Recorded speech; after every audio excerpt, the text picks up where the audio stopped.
दोस्तों, मस्त मस्त स्टोरी सुनने के लिए हमारे एम स्टोरी यूट्यूब चैनल को लाइक, शेयर, सब्सक्राइब करना ना भूले। आपके प्यार और सपोर्ट करना ना भूले। आपके प्यार और सपोर्ट के लिए धन्यवाद। कैसे भाव्या को वृषांक की सच्चाई पता चल जाती है, जिसके बाद वो एकदम से टूट सी जाती है। वहीं वृषांक उसे बहुत मनाने की कोशिश करता है, लेकिन भाव्या थी कि मानने के नाम ही नहीं ले रही थी। लेकिन वृषांक भी कहाँ हार मानने वाला था, वो भी अपनी हिम्मत नहीं हारता और मानने में लगा रहता है, जिससे तंग आकर भाव्या घर छोड़कर चली जाती है। जिसे सुनने के बाद वृषांक को इतना बड़ा शौक लगता है कि वो बेहोश हो जाता है और उसकी तबीयत काफ़ी ज़्यादा खराब हो जाती है, जिसे देखकर सब बहुत परेशान हो जाते हैं। वहीं 2 महीने बीतने के बाद एक दिन भावेश जी को पता चलता है कि भाव्या इस वक्त शिमला में है, जिसे जानने के बाद सब लोग वहां के लिए निकल जाते हैं। अब आगे भाव्या अपने बेचैनी के बारे में सोच ही रही थी कि तभी उसके घर की बेल बजती है, जिसे सुनने के बाद भाव्या अपने आप से कहने लगती है, इस वक्त कौन आ सकता है, मैं तो यहाँ किसी को जानती भी नहीं। ये सब सोचते हुए वो दरवाज़ा खोलने जाती है और खोलते ही शॉक हो जाती है। कुछ देर पहले वहीं दूसरी तरफ सब लोग भावेश जी के प्राइवेट प्लेन में शिमला जाने के लिए निकल चुके थे, जहां भावेश और कौशल्या जी अपने बेटी से मिलने के बेकरार थे। वहीं ऋषि जी और अहिल्या जी भगवान से प्रार्थना कर रहे थे कि इस बार भाव्या किसी तरह मान जाए, क्योंकि वो अपने बेटे को इस तरह टूटता हुआ नहीं देख पा रहे थे। जहां सब लोग को अपनी अपनी टेंशन में थे, वहीं सबसे पीछे बैठा वृषांक खिड़की से बाहर नीले आसमान को देखकर भाव्या के साथ बिताए पलों के बारे में सोच रहा था कि कैसे वो भाव्या से पहली बार मिला था जब वो उस दिन उससे टकराया था। उसके बाद उन लफंगों को बीच घिरी हुई डरी सहमी भाव्या, जिसे देखकर वृषांक का दिल पहली बार धड़का था। उसके बाद उसका वो हर दिन उसके लिए इंतजार करना, उसका उस पर गुस्सा करना, वो सब याद करते हुए वृषांक को पता ही नहीं चला कि कब उसके आंखों से आंसू बह चले। वृषांक को देखकर विशाल मार्ग से कहता है, यकीन नहीं होता, एक ऐसा इंसान जिसने इतनी मुसीबतों में भी कभी हार नहीं मानी, आज एक लड़की के लिए इतना टूट चुका है। जिस पर मार्क वृषांक को देखते हुए कहता है, इसे प्यार कहते हैं विशाल, प्यार ये एक ऐसा एहसास है जो खुशी और सुकून तो बहुत देता है, लेकिन साथ ही साथ गम और दर्द भी बहुत देता है। भूल गए, आज से कुछ महीने पहले तुम्हारा भी कुछ ऐसा ही हाल था, जब बहाना से तुम्हें मना कर दिया था। जिंदगी के हर मुसीबत से लड़ने वाला और शराब से बेहद नफरत करने वाला उस दिन बार में नशे में धुत पड़ा था। ये सुनकर विशाल चुप हो जाता है, क्योंकि उसके पास देने के लिए कोई जवाब ही नहीं था। वहीं मार्क आगे कहता है, पता है विशाल, जब आपका प्यार आपसे बिछड़ जाए तो दर्द होता है, लेकिन अगर वही प्यार आपसे बिछड़े के साथ साथ आपने नफरत करने लगे तो अच्छे से अच्छा इंसान टूट जाता है, और वहीं हमारे बॉस के साथ भी हो रहा है। ये सुनकर विशाल और मार्क दोनों वृषांक को देखने लगते हैं, जो अपने ही ख्यालों में गुम था। कुछ ही देर में सब लोग शिमला में होते हैं, जहां दयाराम से पहले ही सबको लेने के लिए कार भेज दी थी। कार में बैठने से पहले भावेश जी कहते हैं, मैं क्या कहता हूं, अभी हम हमारे फार्म हाउस चलते हैं और वृषांक को अभी फिलहाल के लिए वहीं रखते हैं, क्योंकि हमें नहीं पता कि वृषांक भाव्या को देखने के बाद पैनिक कर जाए और अगर कहीं भाव्या ने उससे बेरुखी दिखाई तो उसे कुछ हो ना जाए। पहले हम उससे बात करते हैं, फिर ही वृषांक को भाव्या से मिलाते हैं। क्या कहते हैं आप सब? ये सुनकर सभी मान जाते हैं और सब लोग भावेश जी के फार्म हाउस के लिए निकल जाते हैं, जहां सब लोग थोड़ा आराम करते हैं, या यूं कहें आराम करने का दिखावा करते हैं, ताकि वृषांक आराम से सो जाए। जैसे ही वो लोग देखते हैं कि वृषांक सो चुका है, सब लोग जल्दी से भाव्या से मिलने के लिए निकल जाते हैं। वर्तमान में भाव्या दरवाजा खोलती है तो सामने खड़े लोगों को देखकर हैरान हो जाती है, क्योंकि सामने भावेश और कौशल्या जी के साथ साथ अहिल्या जी, ऋषि जी और बाकी सब खड़े थे, जिन्हें देखकर भाव्या हैरानी से कहती है, आप लोग यहाँ कैसे? वहीं भावेश जी और कौशल्या जी भाव्या को इतने दिनों बाद देखकर भावुक हो जाते हैं और तुरंत गले लगा लेते हैं। तो वहीं भाव्या भी अपने माँ पापा से मिलकर काफ़ी खुश हो जाती है। कुछ देर यूं ही गले लगे रहने के बाद कौशल्या जी पूछती है, कैसी है मेरी बच्ची, तू ठीक तो है ना? फिर डांटते हुए कहती है, ऐसे भी कोई करता है क्या, घर छोड़कर चली आई बिना किसको बताए, पता है हम कितना परेशान हो गए थे तेरे लिए। जिसे सुनकर भावेश जी कहते हैं, हाँ सही कहा, हमारी तो जान ही निकल गई थी, क्या जरूरत थी ऐसा करने की। जिसे सुनकर भाव्या कुछ नहीं कहती तो अहिल्या जी पूछती है, कैसी वो भाव्या बेटी? जिस पर भाव्या कहती है, ठीक हूँ आंटी, आप कैसी हैं? जिस पर अहिल्या जी मुस्कुरा देती है, लेकिन उनकी मुस्कुराहट के पीछे का दर्द वहां खड़े भाव्या के अलावा सभी समझ रहे थे। वहीं बिना वक्त गंवाए कौशल्या जी कहती हैं, बेटा चल हमारे साथ एक बार वृषांक से बात कर ले, वो भी हमारे साथ। इसके आगे कौशल्या जी कुछ बोल पाती, तभी भाव्या बोल पड़ती है, ओ अच्छा, तो आप सब मेरे लिए नहीं बल्कि वृषांक के लिए यहाँ आए हैं, क्यों? सही कहा ना मैंने? जिस पर भावेश जी कहते हैं, बेटा ऐसी कोई बात नहीं है, लेकिन एक बार मेरी बात तो सुन बेटा। भावेश जी बात बीच में काटते हुए भाव्या कहती है, मुझे कुछ नहीं सुनना पापा, मुझे पता है आप क्या करने वाले हैं, लेकिन मैं उस धोखेबाज इंसान से कभी बात नहीं करना चाहती। ये सुनकर कौशल्या जी उसे समझाते हुए कहती है, बेटा लेकिन एक बार हमारी बात तो सुन ले, जैसा तू समझ नहीं है, वृषांक वैसा नहीं है। ये सुनकर भाव्या उन्हें रोकते हुए कहती है, मैंने कहा ना माँ, मुझे कोई बात नहीं करनी वृषांक से, और मुझे तो ये समझ नहीं आता कि आप लोग क्यों वृषांक विशांत कर रहे हैं क्या? आपको नहीं पता उसने क्या किया मेरे साथ? आज झूठ बोला है, कल को धोखा देगा तो चलेगा? आपको आज अपनी पहचान के बारे नहीं बताया, क्या पता कल को पता चले कि उसकी पहले से ही दूसरी गर्लफ्रेंड है तो चलेगा आपको? या फिर आप लोग उसके पैसे के पीछे अंधे हो गए हैं कि अपनी बेटी का सौदा तक करने को तैयार है? भाव्या अभी इतना ही बोल पाई थी तभी एक जोरदार थप्पड़ भाव्या के गाल पर आकर लगता है, जिसे देखकर वहां मौजूद सब लोग हैरान हो जाते हैं और जिसने मारा उसे देखने के बाद तो और ज्यादा वहीं भाव्या को भी यकीन नहीं हो रहा था कि उसके पापा ने उस पर हाथ उठाया जो कभी उससे ऊंची आवाज में बात तक नहीं करते थे। वहीं दूसरी तरफ भावेश जी का गुस्सा तो अभी तक शांत नहीं हुआ था। आज भाव्या ने ऐसा बात कह दी थी कि कोई भी माँ बाप ये बर्दाश्त नहीं कर पाएगा। भावेश जी इतने गुस्से में थे कि भाव्या को एक और थप्पड़ मारने जा रहे थे कि तभी सब लोग आकर उन्हें रोक लेते हैं। वहीं कौशल्या जी कहती है, क्या कर रहे हैं आप? अपनी जवान बेटी पर हाथ उठा रहे हैं। जिस पर भावेश जी चिल्लाते हुए कहते हैं, तो और क्या करूं? सुना नहीं आपने क्या बोल रही है ये लड़की? आप सही कहती थी कौशल्या जी, ये सब मेरे ही लाड़ प्यार का नतीजा है जो आज ये ऐसी हो गई है। शायद हमारे पालने में ही कोई गलती हो गई होगी जो ये ऐसी निकली। अरे अपने माँ बाप को बुरा भला कहती तो एक बार सह भी लेते, लेकिन इस कमबख्त को इतने चाहने वाले के बारे में ऐसा कैसे सोच सकती है ये?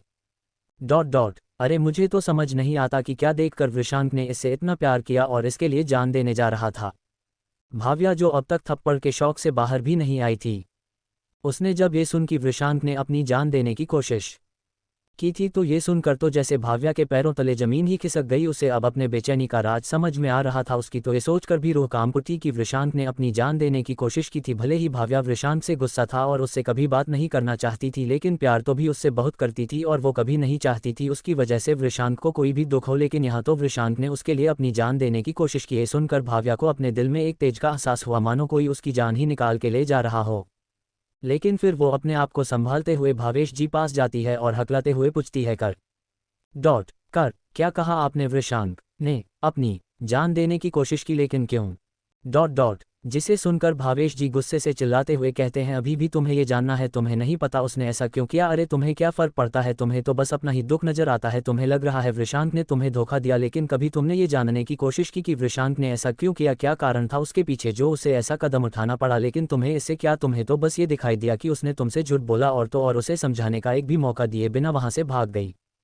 तुम तो वहां से भाग गई, फिर तुम्हें क्या पता तुम्हारे जाने के बाद वहां क्या हुआ? विशांत पर क्या गुजरी? फिर गुस्से से चिल्लाते हुए कहते हैं, आज विशांत को जो हालत है उसके लिए सिर्फ और सिर्फ तुम जिम्मेदार हो। अरे मैं पूछता हूँ, आखिर उसने ऐसा भी कौन सा बड़ा गुनाह कर दिया था जो तुम्हें इतना गुस्सा आ गया? हर रिश्ते में हर कोई कुछ ना कुछ बात तो छिपाता ही है, लेकिन वो इसलिए छिपाता है ताकि उसके साथी पर कोई आंच ना आने पाए, उसे दुख ना हो। लेकिन तुम्हें ये सब कहाँ समझ में आएगा? तुम्हें तो बस उसका सच छिपाना ही दिखा। उसने ऐसा क्यों किया ये तुमने जानने की कोशिश ही नहीं की। अब अगर विशांत तुम्हें इस गलती के लिए माफ़ भी कर देगा तो जो तुमने विशांत के साथ किया उसके लिए मैं तुम्हें कभी माफ़ नहीं करूंगा। ये बोलकर वो जाकर सोफे पर बैठ जाते हैं। वहीं भाव्या इतना कुछ सुनकर बहुत ज़्यादा हैरान थी और साथ ही साथ विशांत के लिए डर भी गई थी। वो घबराते हुए कौशल्या जी से पूछती है, माँ क्या हुआ है विशांत को? वो ठीक तो है ना माँ? बताए ना वो ठीक तो है ना? ये सुनकर कौशल्या जी एक गहरी सांस लेते हुए कहती है, नहीं बेटा, विशांत बिल्कुल ठीक नहीं है। इस वक्त वो डिप्रेशन में जा चुका है। ये सुनकर भाव्या को इतना बड़ा शौक लगता है कि वो 2 कदम पीछे हो जाती है। वहीं कौशल्या जी आगे कहती है, तुम्हारे जाने की खबर सुनकर उसे इतना बड़ा सदमा लगा कि वो तुरंत ही बेहोश हो गया था, जिसके बाद उसकी तबीयत बिगड़ती ही चली गई। वो पूरे 3 दिन तक होश में नहीं आया और जब आया भी तो तुम्हारा नाम कर चिल्लाने लगा, जिसकी वजह से डॉक्टर्स को उसे इंजेक्शन देकर दोबारा सुलाना पड़ा। उसके से ही विशांत डिप्रेशन में जाने लगा, जिसकी वजह से उसने 2 बार अपनी जान लेने की भी कोशिश की, लेकिन सही समय पर पता चलने की वजह से हमने उसे बचा लिया।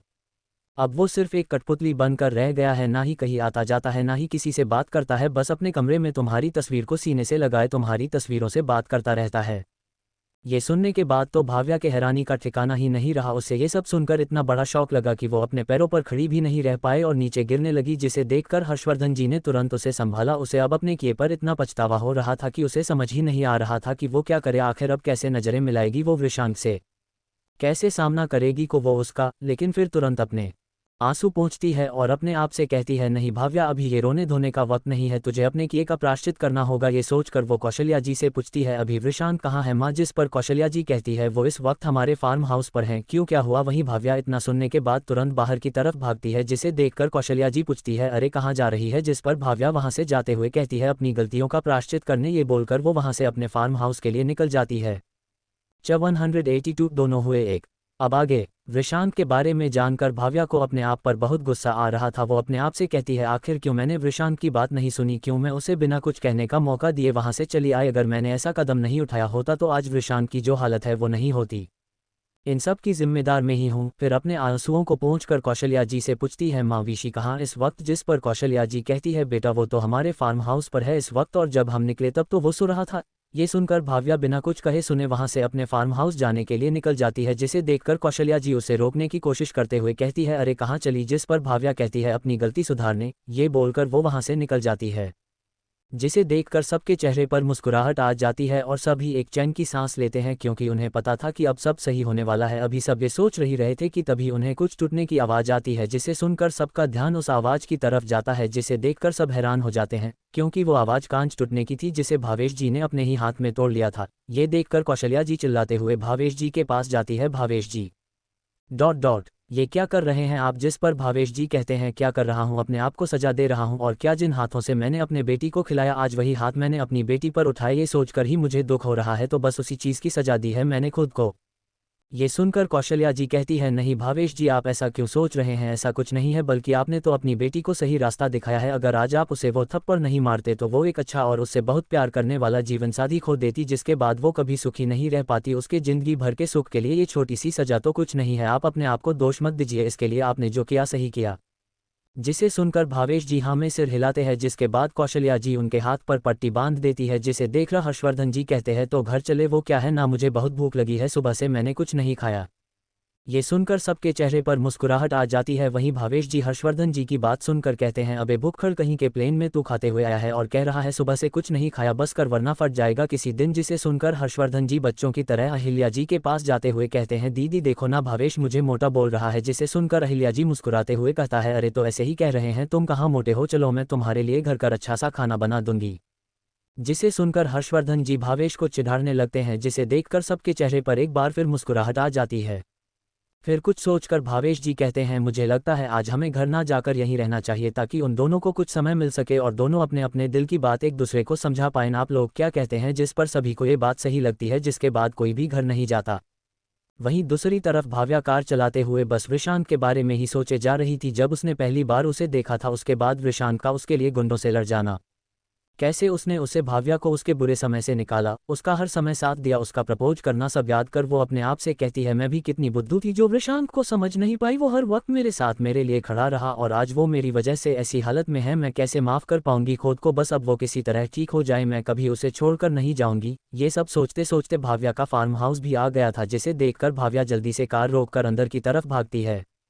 वहीं अंदर सब लोग वृषांत को सोता पाकर निकल गए थे, जहां कुछ देर बाद ही वृषांत की नींद खुल गई थी, जिसके बाद वो अपने कमरे में बाहर आकर देखता है तो वहां कोई नहीं था, जिसे देखकर उसे पता चल जाता है कि घर पर इस वक्त कोई नहीं है। ये जानने के बाद वो वापस अपने कमरे में चला जाता है, जहां वो अपने और भाव्या के साथ बिताए पलों के बारे में सोचने लगता है। वो इस बारे में सोच ही रहा था, उसकी नज़र सामने की दीवार पर चली जाती है, जहां भावेश जी उनके फैमिली से साथ काफ़ी फोटोज थी, जिसे देखकर उसके पास चला जाता है, जहां उसे हर फोटो में भाव्या के अलग अलग रंग देखने को मिलते हैं। किसी फोटो में छोटी भाव्या बॉल से खेल रही थी, तो किसी ने वो मिट्टी से सनी हुई खड़ी थी, तो किसी ने खिलखिलाकर हंस रही थी, जिसे देखकर वृषांत के चेहरे पर भी मुस्कुराहट आ जाती है और वो अपने आप से कहता है, तुम तो बचपन में भी बहुत क्यूट थी, एकदम परी जैसी।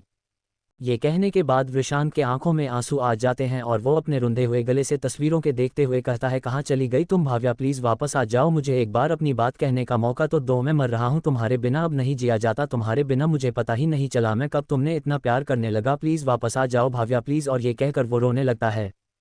वहीं बाहर खड़ी भाव्या वृषांत की बात सुनकर खुद को रोने से रोक नहीं पाती। उसे यकीन नहीं हो रहा था, जिस आदमी ने उसे डिप्रेशन से निकाला था, आज वो खुद डिप्रेशन का शिकार हो गया है और ये सब सिर्फ उसकी वजह से हुआ। आज भाव्या ने वृषांत को पूरे 2 महीने बाद देखा था। वृषांत पहले से बहुत पतला हो गया था, आंखों के नीचे डार्क सर्किल, इस चेहरे पर बियर्ड आ गई थी। वृषांत की ये हालत देखकर भाव्या को अपने दिल में एक दर्द सा महसूस होता है, क्योंकि वृषांत के इस हालत की जिम्मेदार कहीं ना कहीं वही थी। फिर अपने आंसुओं को पोंछकर कमरे के अंदर चली जाती है, जहां वृषांत कभी भी भाव्या की तस्वीरों से बात कर रहा था। भाव्या उसे पीछे से आवाज देती है, विशी ... जिसे सुनकर वृषांत पीछे मुड़ता है, जहां भाव्या खड़ी थी। उसे देखकर वृषांत के चेहरे पर एक प्यारी सी मुस्कुराहट आ जाती है और वो भाव्या को देखकर कहता है, तुम आ गई, आज तो तुम जल्दी आ गई, मैं तो अभी तक सोया भी नहीं। ये कहकर वो हंसने लगता है और अपने आप से कहता है शायद मैं सच में पागल हो रहा हूँ, पहले तो तुम मुझे सिर्फ सपनों में ही दिखाई देती है थी, लेकिन अब तो जागते हुए भी दिखाई देने लगी हो। मुझे पता है तुम असली नहीं हो, अभी मैं तुम्हें हाथ लगाऊंगा और तुम हवा में गायब हो जाओगी और फिर मुझे रोता हुआ छोड़ जाओगी।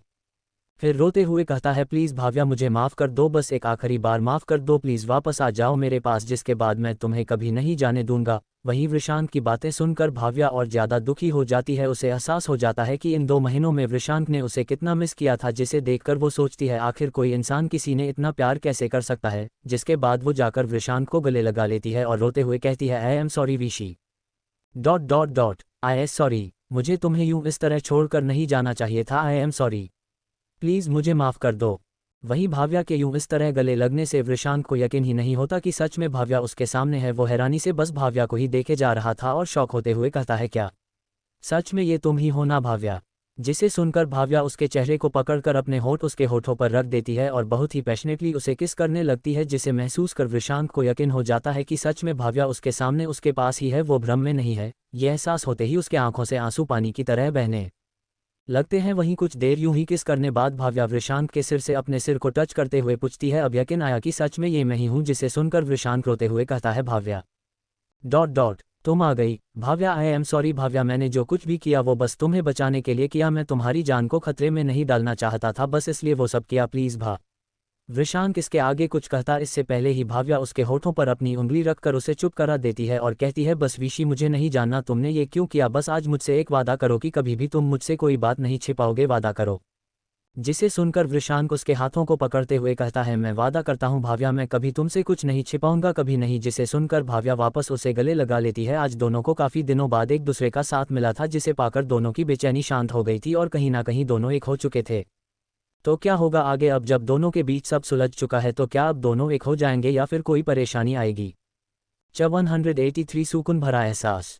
अब आगे दोनों एक दूसरे काफ़ी देर तक एक दूसरे के गले लगे रहे, क्योंकि यही वो एहसास था जो वो पिछले 2 महीने से मिस कर रहे थे। काफ़ी देर गले लगे रहने के बाद वृषांक भाव्या से अलग होते हुए कहता है भाव्या तुम मुझे दोबारा तो कभी छोड़कर नहीं जाओगी ना, देखो अब की बार अगर तुम मुझसे गुस्सा होना तो मुझे मार लेना, डांट लेना, यहाँ तक कि घर के बाहर सुला देना, लेकिन मुझे कभी छोड़कर नहीं जाना, क्योंकि इस बार तो मैं बच गया, लेकिन अगर तुम मुझे दोबारा छोड़कर गई तो शायद।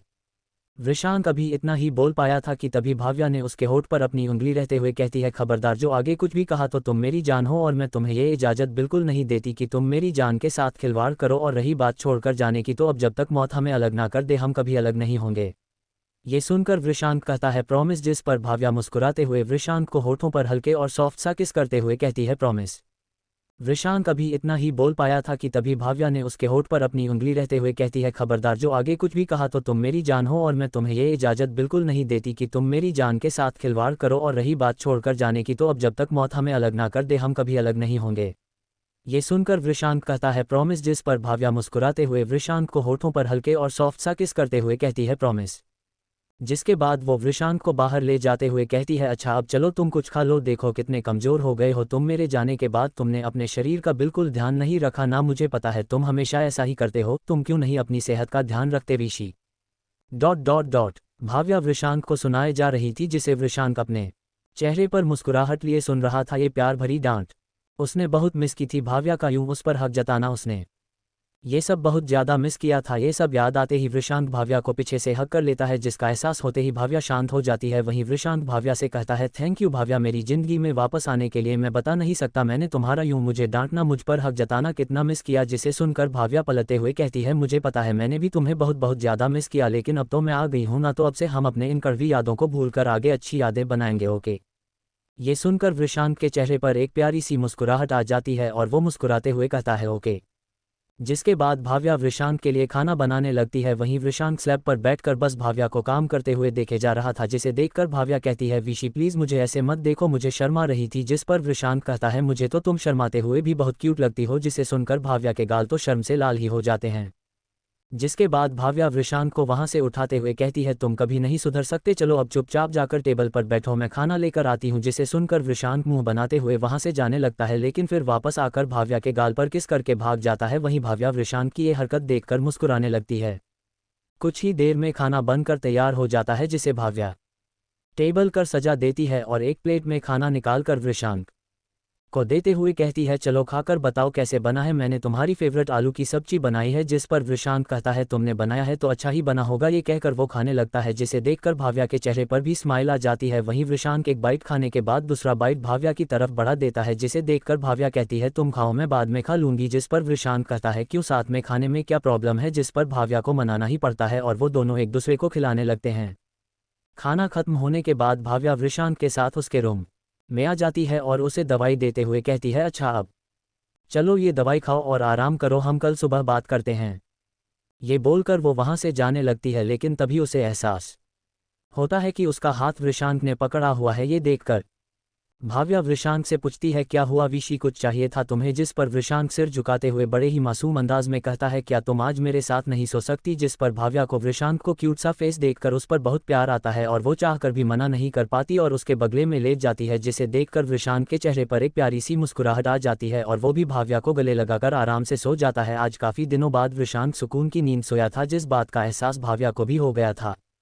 वहीं भाव्या वृषांक को सोता देखकर अपने आप से कहती है, मैं जानती हूँ मैंने तुम्हारे साथ बिल्कुल अच्छा नहीं किया, लेकिन मैं क्या करती विशी, मुझे उस वक्त तुम पर इतना ज़्यादा गुस्सा था कि शायद मैंने जानबूझकर तुम्हें हर्ट करने के लिए ये सब किया था, लेकिन मुझे नहीं पता था कि मेरी ये हरकत तुम्हारे लिए श्राप बन जाएगी। खैर जो हुआ सो हुआ, अब मैं तुम्हें कभी भी छोड़कर नहीं जाऊंगी। ये बोल वृषांक की बाहों में किसी बिल्ली की तरह दुबक कर सो जाती है। आज दोनों को ही एक दूसरे का साथ पाकर सुकून की नींद आई थी। इस सुकून भरे एहसास में कब रात बीत जाती है पता ही नहीं चलता। सुबह की किरण जब वृषांक के चेहरे पर पड़ती है तो उसकी आंखें खुलती है। आंखें मलते हुए जब वो अपने बगल में हाथ रखता है तो उसे एहसास होता है कि वहां पर भाव्या मौजूद नहीं है। ये देखकर वृषांक बुरी तरह चौंक जाता है, लेकिन ये सोचकर कि शायद वो बाथरूम में होगी। वो बाथरूम का दरवाजा नॉक करता है, लेकिन वहां भी कोई नहीं था। ये देखकर वृषांक को अब डर लगने लगा था कि कहीं उसने जो कल रात किया वो सब उसका वहम तो नहीं था। जिसके बाद वो भाव्या भाव्या चिल्लाते हुए पूरे घर में घूमता है, लेकिन उसे भाव्या कहीं नजर नहीं आती। अब उसे अपने ऊपर ही डाउट होने लगा था कि क्या सच में कल रात भाव्या आई थी और वो भाव्या के साथ ही था। अब तक वृषांक इतना ज्यादा पैनिक कर चुका था कि वो भाव्या चिल्लाते हुए पूरे घर में घूमने लगता है, लेकिन भाव्या उसे कहीं नजर नहीं आ रही थी। इस सुकून भरे एहसास में कब रात बीत जाती है पता ही नहीं चलता। सुबह की किरण जब वृषांक के चेहरे पर पड़ती है तो उसकी आंखें खुलती है। आंखें मलते हुए जब वो अपने बगल में हाथ रखता है तो उसे एहसास होता है कि वहां पर भाव्या मौजूद नहीं है। ये देखकर वृषांक बुरी तरह चौंक जाता है, लेकिन ये सोचकर कि शायद वो बाथरूम में होगी। वो बाथरूम का दरवाजा नॉक करता है, लेकिन वहां भी कोई नहीं था। ये देखकर वृषांक को अब डर लगने लगा था कि कहीं उसने जो कल रात किया वो सब उसका वहम तो नहीं था। जिसके बाद वो भाव्या चिल्लाते हुए पूरे घर में घूमता है, लेकिन उसे भाव्या कहीं नजर नहीं आती। अब उसे अपने ऊपर ही डाउट होने लगा था कि क्या सच में कल रात भाव्या आई थी और वो भाव्या के साथ ही था। अब तक वृषांक इतना ज्यादा पैनिक कर चुका था कि वो भाव्या चिल्लाते हुए पूरे घर में घूमने लगता है, लेकिन भाव्या उसे कहीं नजर नहीं आ रही थी। तो क्या होगा आगे, आखिर कहाँ गई भाव्या, अब क्या होगा वृषांक का। 184 एक और मौका। अब आगे वृषांक भाव्या को वहां ना देखकर काफी परेशान हो जाते हैं। उसे अब अपने आप पर डाउट होने लगा था कि क्या सच में कल रात उसने भाव्या को अपने पास देखा था, क्या उसने उसके साथ रात बिताई थी। ये सोच कर उसके आंखों में आंसू आने लगे थे कि शायद वो सच में पागल होने लगा है। वो अभी ये सब सोच ही रहा था कि उसे सामने से भाव्या चली आ रही है। ये देखकर मानो वृषांक की रुकी हुई सांस अचानक से चलने लगी हो। वो भाव्या को वहां देखकर एक राहत की सांस लेता है और जाकर भाव्या को कसकर गले लगा लेता है।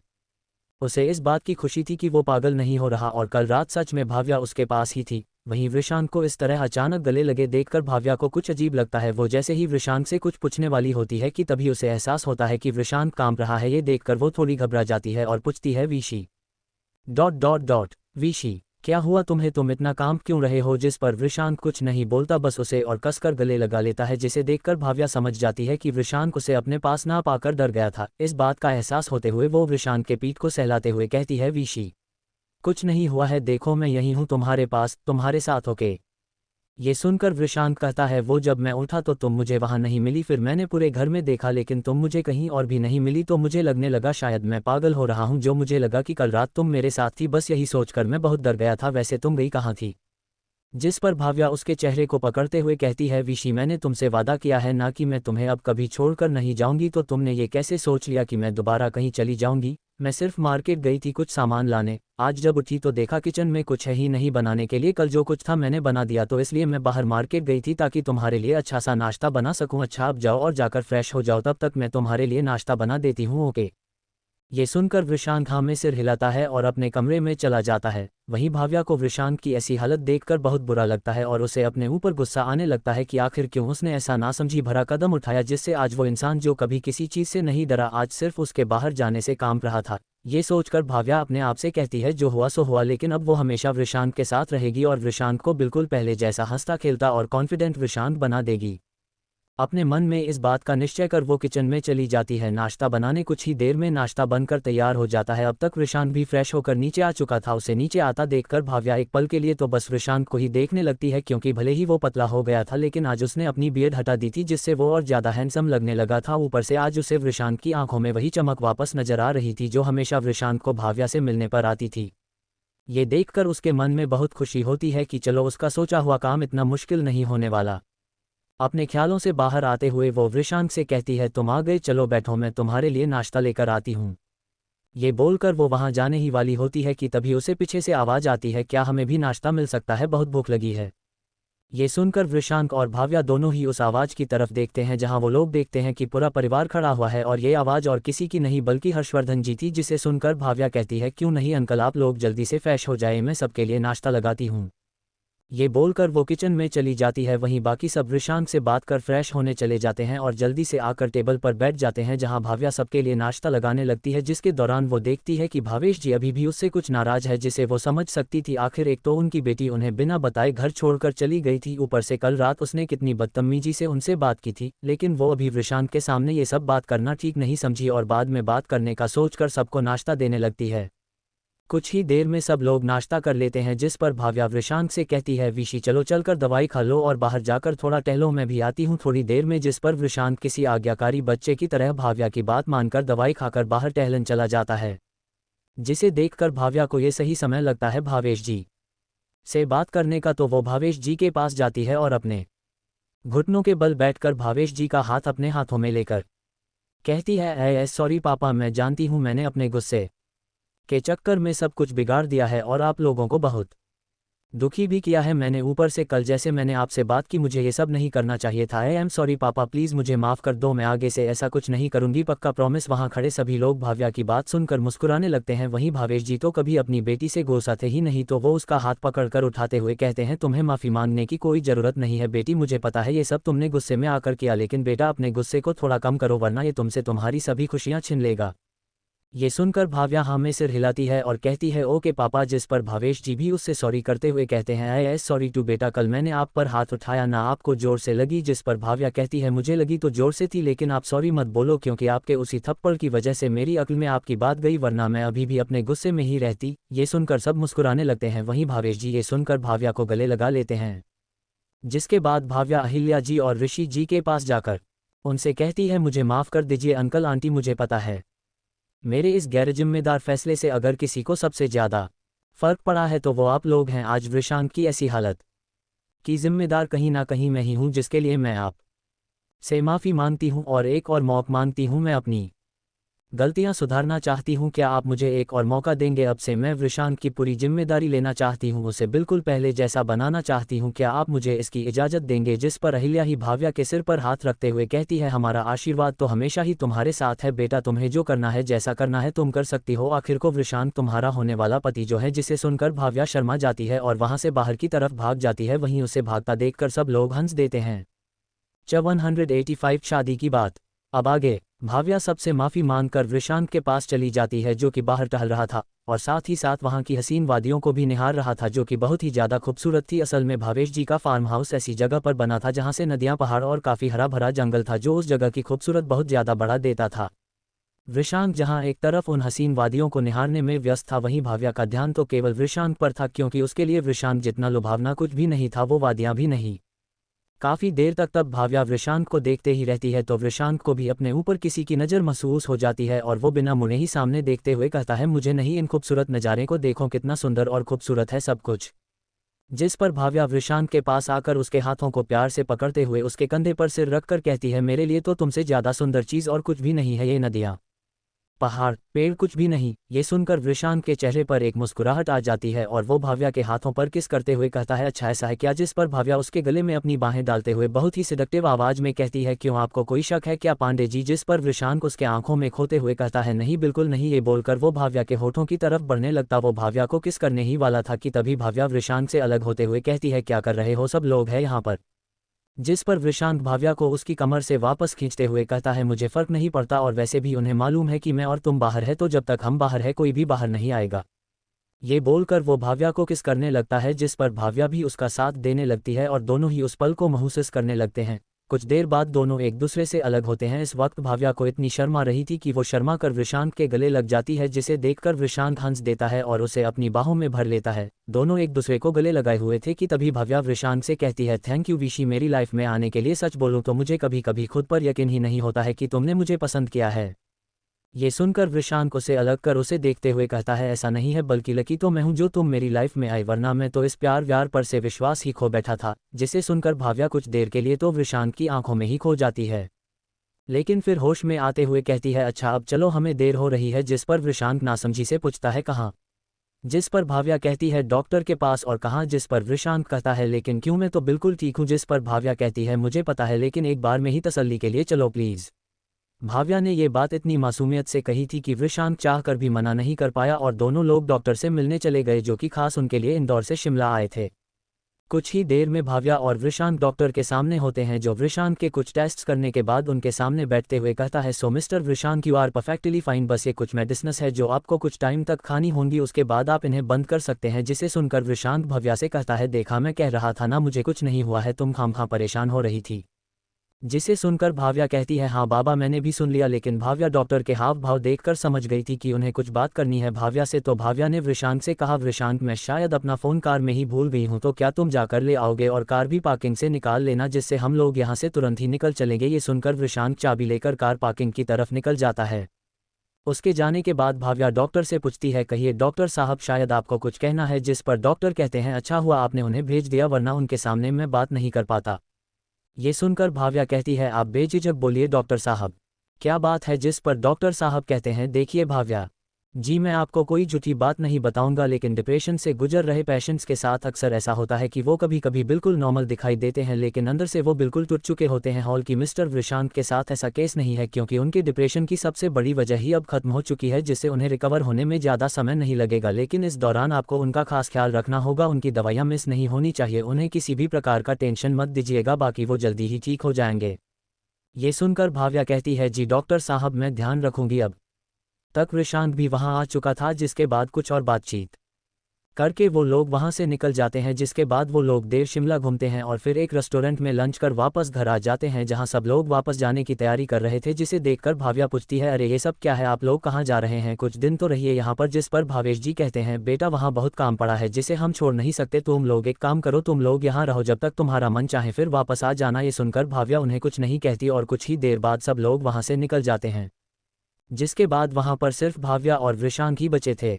जिसके बाद वो लोग काफ़ी दिनों तक शिमला में रहते हैं, जिसके दौरान भाव्या वृषांत का खूब ख्याल रखती, उसे सही टाइम पर दवाई देना, उसे खुश रखना सब करती। वहीं वृषांत भी भाव्या का साथ पाकर पहले से अच्छा महसूस कर रहा था। इस दौरान दोनों को एक दूसरे को और बेहतर ढंग से जानने का मौका मिला। अब तो उसने अपने ऑफिस का काम करना भी शुरू कर दिया था और देखते ही देखते यूं ही 3 महीने गुजर गए, जिस उन दोनों का प्यार और ज़्यादा गहरा और परिपक्व हो गया था। वहीं दूसरी तरफ इंदौर में आज वृषांत के घर काफ़ी चहल पहल थी, क्योंकि आज 3 महीने बाद वृषांत और भाव्या घर वापस आ रहे थे, जिसके लिए सब लोग वहां इकट्ठा हुए थे उनके स्वागत के लिए, जिसके चलते अहिल्या जी सब काम भाग भाग कर रही थी। जिसे देखकर ऋषि जी कहते हैं, अहिल्या ज़रा आराम से, इतनी टेंशन क्यों ले रही हैं आप? जिस पर अहिल्या जी कहती है, अरे क्यों ना टेंशन लूँ, आज इतने दिनों बाद मेरे बेटे और होने वाली बहू घर आ रहे हैं, उनकी स्वागत में कोई कमी नहीं रहनी चाहिए। फिर ऋषि जी से कहते हैं, और आप अभी तक यहाँ कर रहे हैं, आपने कपड़े क्यों नहीं बदले? जाए जल्दी चेंज करके आए, वो लोग कभी भी आते ही होंगे, इसके बाद पूजा भी तो होनी है। जिसे सुनकर ऋषि जी वहाँ से निकलने में ही अपनी भलाई समझते हैं और वहाँ से निकल लेते हैं। कुछ ही देर में वृषांत और भाव्या घर के बाहर खड़े थे, जिन्हें देखकर सब लोग काफ़ी खुश थे। अब वृषांत भी वापस पहले जैसा हो गया था, बिल्कुल फिट एंड फाइन। उसे देखकर मुस्कान कहती है, वाह विशी, तुम तो पहले से भी ज़्यादा हैंडसम हो गए हो। जिसे सुनकर भाव्या मुस्कान को घूरते हुए कहती है, तू नज़र लगा रही है मेरे विशी को? जिसे सुनकर मुस्कान तुरंत कहती है, अरे ... अरे मेरी इतनी हिम्मत कहाँ जो मैं तेरे वृषांत को नज़र लगाऊं। ये सुनकर सब हंसने लगते हैं। वहीं अहिल्या जी आरती की थाल लेकर उनकी नज़र उतारते हुए कहती है, ऐसे कैसे नज़र लग जाएगी विशी को मेरी होने वाली बहू जो है इसके साथ। जिसे सुनकर भाव्या शर्मा जाती है, जिसके बाद सब लोग अंदर आते हैं और फिर पूजा शुरू होती है, जिसके समाप्त होने के बाद सब लोग हॉल में बैठकर बातें कर रहे थे। वहीं वृषांक और भाव्या भी बैठे एक दूसरे को चुपके चुपके निहारे जा रहे थे। तभी हर्षवर्धन जी भावेश जी से कहते हैं, यार भाव्या, आज समय और जगह दोनों सही है तो क्यों ना हम लोग ऋषि जी से भाव्या और वृषांक के शादी की बात कर ली जाए। जिसे सुनकर सब हर्षवर्धन जी की तरफ देखने लगते हैं, जिस पर हर्षवर्धन जी अहिल्या जी से पूछते हैं हुए कहता है, क्यों दीदी मैं सही कह रहा हूँ ना। जिस पर अहिल्या जी खुश होते हुए कहती है, क्यों नहीं हर्षू, वैसे भी मुझे मेरी बहू जल्द से जल्द हमारे घर में चाहिए।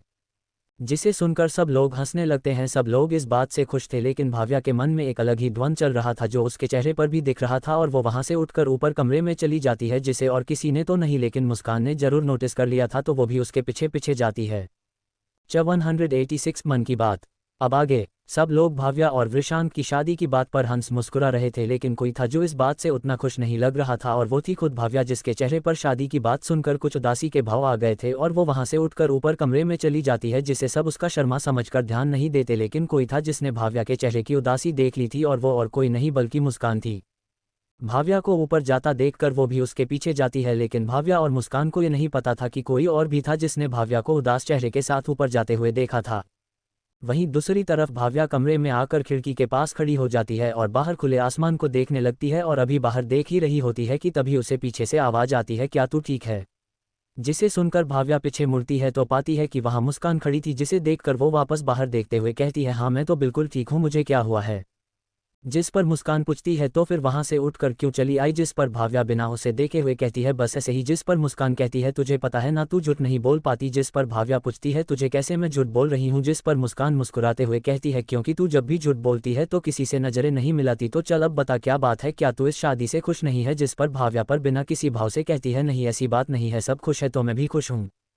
जिस पर मुस्कान पूछती है, मैं सब की बात नहीं कर रही हूँ भाव्या, मैं तेरी बात कर रही हूँ, क्या तू इस शादी से खुश नहीं है। लेकिन तू तो वृषांक से प्यार करती है ना। जिस पर इस बार भाव्या अपने चेहरे पर उदासी लाते हुए कहती है, हाँ मैं विशी से बहुत प्यार करती हूँ और उससे शादी भी करना चाहती हूँ। लेकिन ये बोलकर भाव्या चुप हो जाती है, जिसे देखकर मुस्कान पूछती है, लेकिन क्या भाव्या। तो भाव्या कहती है, पता है मुस्कान, अब तक जब लोग मुझे देखते थे तो कहते थे, वो देखो वो जा रही है famous businessman mister Bhavesh Prajapati की बेटी। जिसे सुनकर मैं काफ़ी खुश होती, और अब शादी के बाद लोग मुझे देखकर कहेंगे, वो देखो वो जा रही है वृषांक पांडे की वाइफ।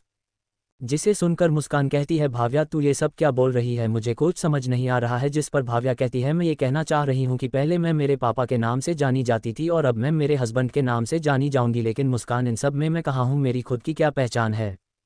जिस पर मुस्कान पूछती है, तो तू चाहती क्या है। जिस पर भाव्या कहती है, ऐसा नहीं है कि मैं वृषांक से शादी नहीं करना चाहती, बस बात यह है कि अभी मैं अपनी खुद की पहचान बनाना चाहती हूँ, ताकि लोग मुझे मेरे नाम से जाने, ना कि एक अमीर बाप की बेटी और एक अमीर हस्बैंड की पत्नी के रूप में। जिसे सुनकर मुस्कान कहती है, तो तू जाकर अपने माँ पापा से ये बात क्यों नहीं कहती। जिस पर भाव्या कहती है, मेरे अंदर अब ये सब उनसे कहने की हिम्मत नहीं है, मैं पहले ही उन्हें काफ़ी दुख दे चुकी हूँ और अब मैं उन्हें और दुखी नहीं करना चाहती। तुमने देखा नहीं नीचे की जब मेरी शादी की बात हुई तो वो दोनों कितने खुश थे, मैं उनकी खुशी उनसे छीनना नहीं चाहती। जिस पर मुस्कान कहती है, तो तू एक बार वृषांक से बात करके देख, क्या पता वो तेरी बात को समझे। जिस पर भाव्या कहती है, नहीं मैं ऐसा नहीं कर सकती, मैंने पहले ही उसकी जान अपनी वजह से खतरे में डाल दी थी और मैं ये सब बताकर उसे और ज़्यादा हर्ट नहीं करना चाहती। उसने पहले ही मेरी वजह से बहुत कुछ झेला है और वैसे भी डॉक्टर ने मुझे उसे ज़्यादा स्ट्रेस देने से मना किया है, और अब अगर मैं उससे ये कहूँगी कि मैं अभी उससे शादी नहीं करना चाहती तो पता नहीं वो कैसा रिएक्ट करे, इसलिए मैं उसे कुछ नहीं बताऊँगी। ये सुनकर मुस्कान कुछ नहीं कह पाती। तो भाव्या एक गहरी सांस लेते हुए कहती है, खैर छोड़ो ये सब बातें, मेरे लिए वृषांक की खुशी ज़्यादा जरूरी है, अगर वो खुश तो मैं भी खुश, मुझे और कुछ नहीं चाहिए। जिसे सुनकर मुस्कान कुछ कहने को होती है कि तभी उन्हें पीछे से आवाज़ आती है, किसने कहा कि मैं खुश हूँ। जिसे सुनकर भाव्या और मुस्कान दोनों हैरान हो जाती है और हैरानी से पीछे मुड़कर देखती है तो पाती है वहाँ वृषांक खड़ा था, जो ना जाने कब से उन दोनों की बातें सुन रहा था। जिसे देखकर मुस्कान और भाव्या के चेहरे पर घबराहट छलक आती है। असल में जब नीचे सब शादी की बात कर रहे थे तब मुस्कान के साथ साथ वृषांक ने भी भाव्या के चेहरे पर उदासी के भाव देख लिए थे, लेकिन वो उसके पीछे जाकर उससे कुछ पूछ पाता कि तभी उसने मुस्कान को उसके पीछे जाते हुए देखा, जिसे देखकर उसने उन दोनों की बातें सुनने की सोची और वो वहीं कमरे के बाहर से उन दोनों की बातें सुनने लगा। वहीं भाव्या वृषांक को देखकर हकलाते हुए कहती है, वीशी तुम यहाँ क्या कर रहे हो, देखो मेरी बात सुनो, जैसा तुम सोच रहे हो ऐसा कुछ भी नहीं है, मैं सच में इस शादी से बहुत खुश हूँ। जिस पर वृषांक कहता है, लेकिन मैं इस खुश नहीं हूँ। जिसे सुनकर भाव्या कुछ नहीं कह पाती और उसके आंखों में आंसू आ जाते हैं जिसे देखकर वृषांक मुस्कान को देखने लगता है। उसका इशारा समझकर वो बाहर चली जाती है तो वृषांक भाव्या को कंधे से पकड़ते हुए कहता है, भाव्या मेरी तरफ देखो। जिस पर भाव्या अपने आंसू भरी आंखों से वृषांक को देखने लगती है तो वृषांक कहता है, मैं इस बात से दुखी नहीं हूँ कि तुम मुझसे अभी शादी नहीं करना चाहती, बल्कि मैं इस बात से दुखी हूँ कि जो बात तुम मुस्कान से कर सकती हो वो मुझसे क्यों नहीं। क्या मैं तुम्हें इतना कमजोर लगता हूँ कि तुम्हारी बात भी नहीं सुन पाता। जिस पर भाव्या रुधे हुए गले से कहती है, ऐसी बात नहीं है, मैं बस तुम्हें दुखी नहीं करना चाहती थी। मेरी वजह से तुमने पहले ही काफ़ी दुख झेले हैं, मैं तुम्हें और दुखी नहीं करना चाहती थी। जिस पर वृषांक कहता है, भाव्या तुमने मुझे दुखी किया था या मेरी हालत तुम्हारी वजह से खराब हुई थी, क्योंकि जो कुछ भी हुआ कहीं ना कहीं उसकी शुरुआत मैंने ही की थी। ना मैं तुमसे सच्चाई छिपाता और ना ही तुम दुखी होती और ना ही वो सब होता।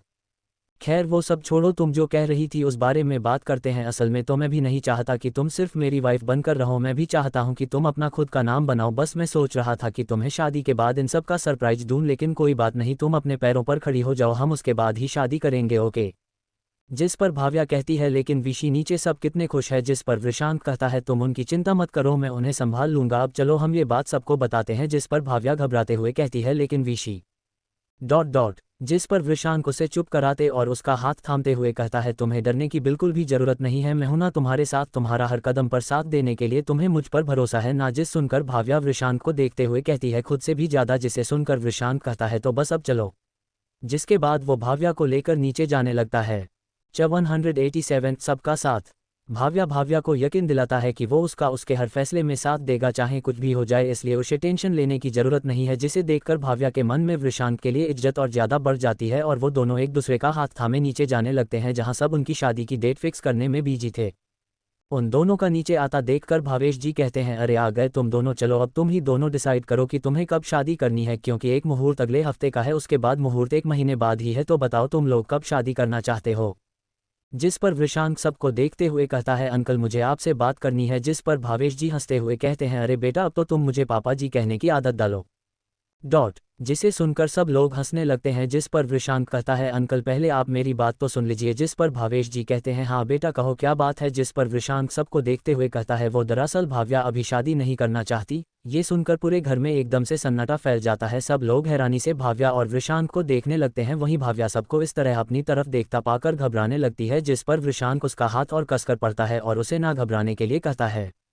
वहीं वृषांक की बात सुनकर कौशल्या जी भाव्या से पूछती है, भाव्या ये मैं क्या सुन रही हूँ, क्या वृषांक सच कह रहा है कि तुम अभी शादी नहीं करना चाहती। जिस पर भाव्या कुछ नहीं कह पाती। जिसे देखकर वृषांक कहता है, जी आंटी, असल में भाव्या पहले अपनी पहचान बनाना चाहती है, उसके बाद ही शादी करना चाहती है और उसके इस फैसले में मैं उसके साथ हूँ। जिसके बाद वो उन्हें भाव्या की पूरी बात बता देता है, जिसे सुनकर एक बार फिर शांति फैल जाती है।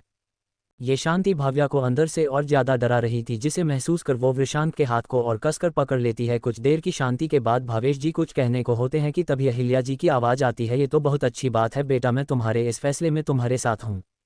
जिसे सुनकर भाव्या हैरान होकर उन्हें ही देखने लगती है और हैरानी से पूछती है, आपको मुझ पर गुस्सा नहीं आ रहा, जबकि आप तो इस शादी को लेकर कितनी ज़्यादा खुश थीं। जिस पर अहिल्या जी कहती हैं, हाँ ये बात सही है कि मैं इस शादी के लेकर बहुत खुशी थी, लेकिन बेटा मैं अपनी खुशी के लिए तुम्हारे सपनों की बलि चढ़ा दूँ, ये तो तुम्हारे साथ अन्याय होगा ना। और फिर रही बात शादी की, तो बेटा जी ये शादी और उसकी रस्में दुनिया वालों को दिखाने के लिए होती है। मैं तो तुम्हें अपने दिल से उसी दिन अपनी बहू मान लिया था जिस दिन मुझे तुम्हारे और विशी के रिश्ते के बारे में पता चला था। तो अब मुझे फर्क नहीं पड़ता कि तुम अभी शादी करती हो या 5 साल बाद। ये कहकर वो ऋषि जी की तरफ मुड़ते हुए पूछती है, क्यों जी मैंने सही कहा ना। जिस पर ऋषि जी कहते हैं, भाई मैं तो हमेशा ही अपने बहू की साइड हूँ, वो जो कहे सब सही है, वो जो करना चाहती है कर सकती है, मैं हमेशा उसके साथ हूँ। ये सुनकर भाव्या काफी ज्यादा इमोशनल हो जाती है और अहिल्या जी और ऋषि जी के गले लगते हुए कहती है, थैंक यू माँ पापा जी मुझे समझने के लिए। जिसे सुनकर अहिल्या जी और ऋषि जी मुस्कुराते हुए उसे गले लगा लेते हैं। वहीं ये सब देखकर कौशल्या जी और भावेश जी को आज यकीन हो गया था कि उन्होंने वृषांक को भाव्या के लिए चुनकर बिल्कुल सही फैसला किया था। असल में तो कौशल्या जी और भावेश जी भी यही चाहते थे कि भाव्या पहले अपनी पढ़ाई पूरी करने के साथ साथ अपनी पहचान बनाए, लेकिन इतना सब हो जाने के बाद उनके अंदर ये कहने की हिम्मत ही नहीं बची थी कि वो वृषांक से कुछ साल और इंतजार करने के लिए कह पाते, इसलिए वो भी चुपचाप मान गए थे। लेकिन वृषांक और उसके परिवार को देखकर उन्हें यकीन हो गया था कि अब उनकी बेटी अकेली नहीं है, उसके साथ उसके ससुराल वाले भी हैं। ये जानकर दोनों ही बहुत खुश थे। तभी भावेश जी भाव्या के पास आते हुए उसके सिर पर हाथ रख कर कहते हैं, सच कहूँ तो मैं भी यही चाहता था कि तुम पहले अपने पैरों पर खड़ी हो जाओ, लेकिन ये कहने की हिम्मत नहीं जुटा पा रहा था। लेकिन मुझे खुशी है कि तुम्हारे इस फैसले से वृषांक उसका परिवार तुम्हारे साथ है। फिर वृषांक की तरफ हाथ जोड़कर कहते हैं, बेटा मैं तुम्हारा धन्यवाद करना चाहता हूं कि तुमने मेरी बेटी के फैसले में उसका साथ दिया। जिसे देखकर वृषांक तुरंत उनके हाथ नीचे करते हुए कहता है, ये आप कैसी बातें कर रहे हैं अंकल, मैं आपके बेटे जैसा हूं, आपको मेरे सामने हाथ जोड़ने की बिल्कुल भी जरूरत नहीं है और ना ही मुझसे कुछ भी कहने के लिए आपको हिचकिचाने की जरूरत है। जितना हक मुझ पर मेरे माता पिता का है उतना ही हक आप दोनों का भी है मुझ पर। ये जानकर दोनों ही बहुत खुश थे। तभी भावेश जी भाव्या के पास आते हुए उसके सिर पर हाथ रख कर कहते हैं, सच कहूं तो मैं भी यही चाहता था कि तुम पहले अपने पैरों पर खड़ी हो जाओ, लेकिन ये कहने की हिम्मत नहीं जुटा पा रहा था। लेकिन मुझे खुशी है कि तुम्हारे इस फैसले से वृषांक, उसका परिवार तुम्हारे साथ है। फिर वृषांक की तरफ हाथ जोड़कर कहते हैं, बेटा मैं तुम्हारा धन्यवाद करना चाहता हूं कि तुमने मेरी बेटी के फैसले में उसका साथ दिया। जिसे देखकर वृषांक तुरंत उनके हाथ नीचे करते हुए कहता है, ये आप कैसी बातें कर रहे हैं अंकल, मैं आपके बेटे जैसा हूं, आपको मेरे सामने हाथ जोड़ने की बिल्कुल भी जरूरत नहीं है और ना ही मुझसे कुछ भी कहने के लिए आपको हिचकिचाने की जरूरत है। जितना हक मुझ पर मेरे माता पिता का है उतना ही हक आप दोनों का भी है मुझ पर। ये सुनकर भावेश और कौशल्या जी वृषांक से सिर पर हाथ रखते हुए कहते हैं, सदा खुश रहो मेरे बच्चे। जिसके बाद भाव्या और वृषांक मुस्कुरा देते हैं। जिसे देखकर हर्षवर्धन जी कहते हैं, तो अब शादी कैंसिल। जिस पर वृषांक कहता है, नहीं ऐसा नहीं है, मैंने कहा हम शादी अभी नहीं कर रहे हैं, इसका मतलब ये नहीं है हम सगाई नहीं करेंगे, हम अभी सगाई कर लेते हैं, फिर जब भाव्या शादी के लिए रेडी होगी तो शादी भी कर लेंगे। और फिर अपने घुटनों पर बैठकर भाव्या से पूछता है, तो मिस भाव्या प्रजापति क्या आप मुझे सगाई करेंगी? जिस पर भाव्या भी खुशी खुशी अपना हाथ वृषांक के हाथों पर देते हुए कहती है, बिल्कुल मिस्टर वृषांक पांडे, मैं आपसे सगाई करूंगी। जिसे सुनकर सब उनके ताली बजाने लगते हैं। जिसके बाद अगले हफ्ते के मुहूर्त पर उन दोनों की सगाई तय हो जाती है। जिसे सुनकर सब काफ़ी खुश थे और देखते ही देखते वो सगाई वाला दिन भी आ जाता है, जिस दिन भाव्या और वृषांक की सगाई होनी थी। वृषांक के पूरे बंगले को बहुत ही सुंदर तरीके से सजाया गया था। सब लोग काफ़ी खुश थे इस सगाई से। जिसके बाद कुछ ही देर में सगाई का मुहूर्त भी शुरू हो जाता है, जहां आज वृषांक ने नेवी ब्लू कलर का 3 पीस सूट पहना हुआ था, जिसमें वो बहुत ही हैंडसम लग रहा था। तो वहीं भाव्या ने भी आज वृषांक से मैच करता हूं नेवी ब्लू कलर का लहंगा पहना हुआ था, जिसके वो स्वर्ग से उतरी किसी अप्सरा से कम नहीं लग रही थी। दोनों की ही नज़रें एक दूसरे से हटने का नाम ही नहीं ले रही थी, जिसे देखकर सब लोग उन पर हंसने लगे। वहीं होश आते ही दोनों लोग झेप गए। जिसके बाद बहुत ही धूमधाम से उनकी सगाई हुई, जिसमें सबने खूब एंजॉय किया। देर रात तक सब लोग मस्ती करते रहे। जिसके बाद धीरे धीरे सब लोग निकल गए। वहीं भाव्या छत पर आकर खुले आसमान को देखे जा रही थी, जिसे देख वृषांक उसके पास जाकर उसे पीछे से हक करते हुए पूछता है, क्या हुआ फ्यूचर वाइफ, क्या सोच रही हो? जिस पर भाव्या कहती है, कुछ नहीं, बस अपने आप को यकीन दिलाने की कोशिश कर रही हूं कि ये सब सच है। जिसे सुनकर वृषांक नासमझी से पूछता है, मतलब डॉट डॉट। जिस पर भाव्या कहती है, मतलब ये कि मैं अपने आप को यकीन दिलाने की कोशिश कर रही हूँ कि जिस इंसान से मैंने इतना प्यार किया, आज मेरी उसके साथ सगाई हो गई है। मैं बता नहीं सकती मैं आज कितनी ज़्यादा खुश हूँ। जिसे सुनकर वृषांक बिना कुछ बोले भाव्या को किस कर लेता है, जिसे देखकर भाव्या की आंखें हैरानी के कारण बड़ी हो जाती है। वहीं किस करने के बाद वृषांक भाव्या से पूछता है, अब यकीन हुआ कि ये सब सच है? जिस पर भाव्या शर्मा जाती है, जिसे देखकर वृषांक उसे गले लगा लेता है और पूछता है, तो डॉट आगे क्या करने का सोचा है? जिस पर भाव्या कहती है, मैम BA करना चाहती हूँ, जिसके लिए मैंने एग्जाम भी दिया था, जिसमें मैं पास भी हो गई हूँ और मैंने IIM इंदौर चुना है। जिस पर वृषांक कहता है, ये तो बहुत अच्छी बात है, तुमने बिल्कुल सही फैसला लिया है, मैं तुम्हारे साथ हूँ। जिसे सुनकर भाव्या वापस से वृषांक के गले लग जाती है और दोनों एक दूसरे की बाहों में खो जाते हैं। तो भाव्या कहती है, इसके 2 कारण हैं। पहला तो ये कि हमारे देश के IIMs बाहर के कॉलेजों से किसी भी मायने में कम नहीं है, यहाँ तक कि कई देशों के बच्चे को हमारे यहाँ पढ़ने आते हैं, तो फिर मैं अपने देश में ही रहकर क्यों ना पढ़ूं? जिस पर वृषांक पूछता है, और दूसरा क्या कारण है? जिस पर भाव्या वृषांक का चेहरा अपने हाथों में लेते हुए कहती है, और दूसरा कारण है कि मैं तुमसे एक पल के लिए भी दूर नहीं रहना चाहती। मुझे ही पता है कि मैंने कैसे वो 2 महीने तुम्हारे बिना काटे हैं। एक एक पल मेरे लिए सालों के बराबर था, और यहाँ तो 2 साल की बात थी। मैं इतना दिन तुमसे दूर रह ही नहीं पाती। अगर किसी भी तरह वहाँ चली भी जाती तो मेरा मन हमेशा यहीं लगा रहता। ऐसे में पढ़ाई क्या होती? तो बस मैंने यहीं से MBA करने का फैसला लिया। जिसे सुनकर वृषांक उसे कमर से पकड़कर और पास करते हुए कहता है, अच्छा इतना प्यार करती हो मुझसे? जिस पर भाव्या वृषांक को और पास आते हुए बहुत ही सिडक्टिव आवाज में कहती है, तुम्हारे अंदाजा भी नहीं है कि मैं तुमसे कितना और किस हद तक प्यार करती हूँ। जिसे सुनकर वृषांक भाव्या की आंखों में देखने लगता है, जिसमें उसे अपने लिए बेशुमार प्यार नजर आ रहा था। जिसे देखकर वो भाव्या को होठों के और ज्यादा करीब चला जाता है, जिससे अब दोनों एक दूसरे के इतने नजदीक थे कि दोनों के एक दूसरे की सांस तक महसूस हो रही थी। लेकिन इससे पहले कि वृषांक भाव्या को किस कर पाता, उन्हें नीचे से बुलाने की आवाजें आने लगती हैं। जिसे सुनकर भाव्या वृषांक को ऐसे ही छोड़कर वहां से भाग जाती है। जिसे देखकर वृषांक मुंह बनाते हुए कहता है, भाव्या ये गलत बात है, तुम ऐसे नहीं जा सकती किसको बीच में छोड़कर। जिस पर भाव्या हंसते हुए कहती है, अब तो किसके लिए आपको थोड़ा वेट करना होगा फ्यूचर हस्बैंड। ये बोलकर नीचे भाग जाती है। जिसे सुनकर वृषांक के चेहरे पर भी एक प्यारी सी स्माइल आ जाती है और वो भी मुस्कुराते हुए नीचे चला जाता है, जहां बाकी घर वाले बैठकर बातें कर रहे थे। कुछ देर यूं ही बातें करने के बाद भावेश जी ऋषि जी से कहते हैं, अच्छा भाई साहब अब हमें इजाजत दीजिए, हमें चलना चाहिए। जिस पर ऋषि जी कहते हैं, अरे ये आप क्या कह रहे हैं समधी जी, थोड़ी देर और रुक जाते, अभी तो हमें सही से बातें भी नहीं की। जिस पर भावेश जी, नहीं भाई साहब, रात काफ़ी हो गई है और वैसे भी अब तो हम रिश्तेदार हो गए हैं तो आना जाना तो लगा ही रहेगा, लेकिन आज इजाज़त दीजिए। जिस पर ऋषि जी भी उन्हें विदा करते हुए कहते हैं, जी जैसी आपकी मर्जी। जिसके बाद वो लोग वहाँ से निकल जाते हैं।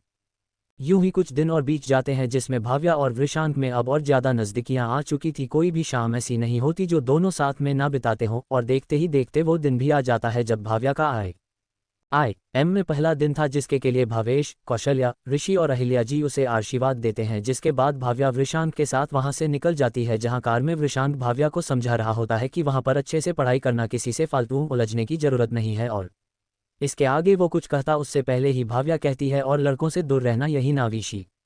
ये बात तुम मुझे कल से 100 बार बता चुके हो। फिर उसे छेड़ते हुए कहती है, वैसे सच सच बताओ तुम जेलस हो रहे हो ना। जिसे सुनकर वृषांक इधर उधर देखते हुए कहता है, मैं क्यों जेलस होने लगा, मैं कोई जेलस वेलस नहीं हूँ। जिसे सुनकर भाव्या हंसते हुए कहती है, हाँ तुम जेलस हो कि नहीं वो तुम्हारी शक्ल पर साफ साफ पता चल रहा है। जिसे सुनकर वृषांक कुछ नहीं कहता और सामने देखकर कार चलाने लगता है। कुछ ही देर में कॉलेज भी आ जाता है, जहां भाव्या वृषांक को एक प्यारा सा किस देते हुए कहती है, तुम टेंशन मत लो, तुमसे मिलने के बाद अब कोई लड़का मुझे इम्प्रेस नहीं कर सकता, तो तुम्हें किसी से भी जेलस होने की जरूरत नहीं है, समझे। ये सुनकर वृषांक के चेहरे पर मुस्कुराहट आ जाती है और वो भाव्या को ऑल द बेस्ट कहता है। जिसे सुनकर भाव्या मुस्कुराते हुए वहां से चली जाती है। जिसके बाद वृषांक भी अपने ऑफिस चला जाता है।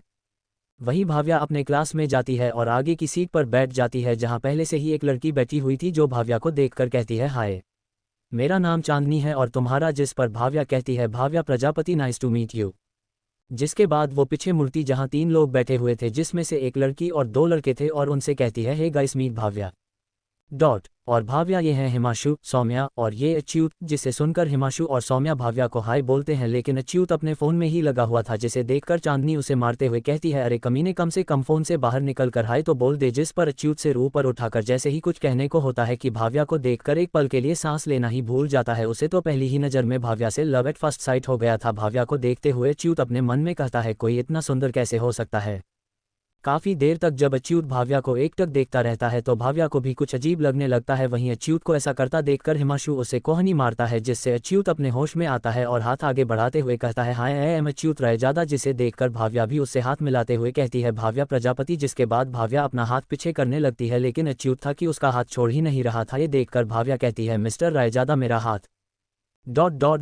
जिसे सुनकर अच्युत तुरंत भाव्या का हाथ छोड़ देता है। जिसके बाद क्लास में प्रोफेसर आ जाते हैं और क्लास चलने लगती है, लेकिन अच्युत का ध्यान क्लास से ज़्यादा भाव्या पर था, जिसे चांदनी, हिमांशु और सौम्या तीनों नोटिस करते हैं। इसी तरह 3 क्लास लगातार होने के बाद 2 घंटे का ब्रेक मिलता है, जिसमें चांदनी भाव्या से कहती है, भाव्या चलो ना कैंटीन चलते हैं। जिस पर भाव्या भी मान जाती है और कहती है, ठीक है तुम चलो, मैं आती हूँ। जिस पर चांदनी, हिमांशु, सौम्या और अच्युत वहां से चले जाते हैं। कैंटीन में बैठने के बाद हिमांशु अच्युत से पूछता है, भाई क्लास में क्या था वो सब। जिसे सुनकर अच्युत कहता है, क्या मैंने क्या किया। जिस पर सौम्या कहती है, अब ज्यादा भोला मत बन, हम सब ने देखा तू कैसे भाव्या को पूरे टाइम बस देखे ही जा रहा था, कहीं तुझे उससे प्यार तो नहीं हो गया। जिस पर अच्युत शर्माते हुए कहता है, हाँ तुम सब सही कह रहे हो, मुझे उसे देखते ही प्यार हो गया है, वो भी सच्चा वाला। जिसे सुनकर हिमांशु, सौम्या, चांदनी कुछ उदास से हो जाते हैं, क्योंकि हिमांशु और सौम्या को पता था कि चांदनी हमेशा से अच्युत को पसंद करती थी, लेकिन कभी कहने की हिम्मत नहीं हुई, क्योंकि अच्युत राजयादा राजस्थान के बहुत ही बड़े बिजनेसमैन का बेटा था। वो लोग आगे कुछ बोलते उससे पहले ही वहां भाव्या आ गई और आकर बैठते हुए बोलती है, क्या बातें हो रही हैं। जिस पर सौम्या ध्यान बटाने के इरादे से बोलती है, अरे कुछ नहीं, हम तो बस ऐसे ही वैसे कुछ ऑर्डर करें, मुझे बहुत भूख लगी है। जिस पर भाव्या कहती है, क्यों नहीं। जिसके बाद हिमांशु सबका ऑर्डर दे देता है। जिसके बाद भाव्या पूछती है, वैसे तुम सब पहले से एक दूसरे को जानते हो क्या। जिस पर चांदनी कहती है, हाँ असल में हम सब स्कूल से ही साथ हैं, तुम बताओ तुम्हारे कोई दोस्त नहीं है यहाँ पर क्या। जिस पर भाव्या कहती है, नहीं असल में वो सब बाहर चले गए अपना MBA करने के लिए और मैंने यहाँ आ गई। उसकी बात सुनकर अच्युत सौम्या को इशारे से बोलता है, उससे पूछो इसका कोई बॉयफ्रेंड है कि नहीं। जिसे समझकर सौम्या पूछती है, तो भाव्या तुम इतनी सुंदर को तुम्हारा बॉयफ्रेंड तो जरूर होगा। जिस पर भाव्या मुस्कुराते हुए कहती है, नहीं मेरा कोई बॉयफ्रेंड नहीं है। जिसे सुनकर अच्युत के चेहरे पर खुशी छलक आती है, लेकिन इससे पहले कि वो अपनी खुशी मना पाता, भाव्या आगे कहती है, एक्चुअली मेरा फियांसे है, जिससे मेरी सगाई अभी कुछ ही दिन पहले हुई है। जिसे सुनकर सब चौंक जाते हैं और ना चाहते हुए भी सबकी नज़र अच्युत पर चली जाती है, जिसकी शक्ल दिल टूटे आशिक की तरह हो गई थी। वहीं कोई भी भाव्या से कुछ पूछ पाता उससे पहले ही भाव्या का फ़ोन बजने लगता है और वो एक्सक्यूज़ मी बोलकर वहां से कुछ दूर चली जाती है।